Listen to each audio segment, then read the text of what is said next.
Let's move on now to Chartiers Houston, one of the teams that moved up into this division. You're making a thumbs down sign like something. um, what were you going to say here? Just, I didn't mean that in any disrespect, Char Houston. Just bad luck Oh yeah, absolutely. For the Buccaneers, really.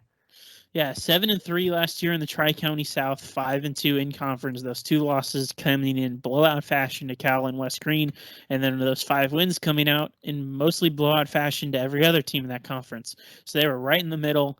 I think they fit so well in the Tri-County South, and this is kind of troubling if you're a Buccaneers fan, because this division is different. There's very strong defensive and offensive lines.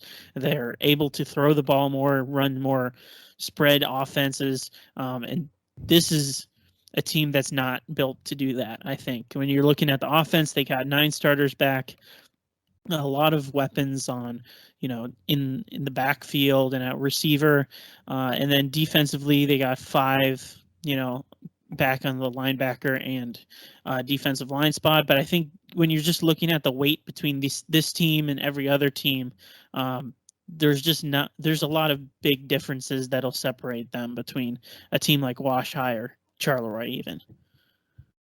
Yeah, absolutely. Just bad luck for the Buccaneers. This is a team that I feel if they were back in Tri County South, and I mean, I had even mentioned it to you last year.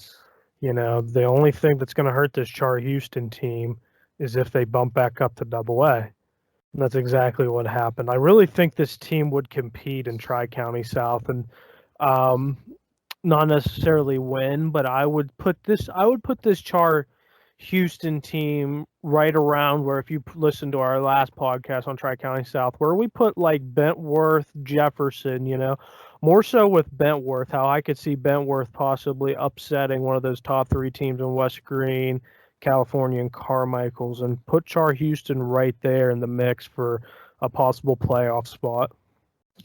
Yeah, again, this team is really built for the Tri-County South.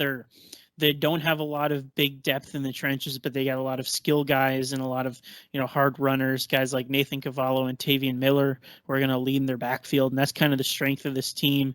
They have pieces in the trenches, but I don't think they're exactly up to the level of some of the guys at Charleroi and Wash High. So, do you think the Bucks will have some hope for the future? Based upon their running backs they're bringing back?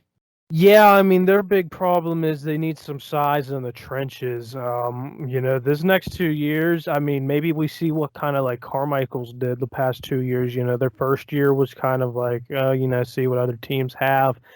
And then the year after, Carmichael's go 4-5, had an impressive season, competed in games, was right there with Southmoreland, who Southmoreland was a very good team in this conference last year, made the playoffs for the first time since I believe 1977 or something like that. The Scotties did, and we're right there for a long time until the fourth quarter. You might see something like that with Char Houston, not this year for sure by any means, but maybe next year, with the talent that they have returning for next season.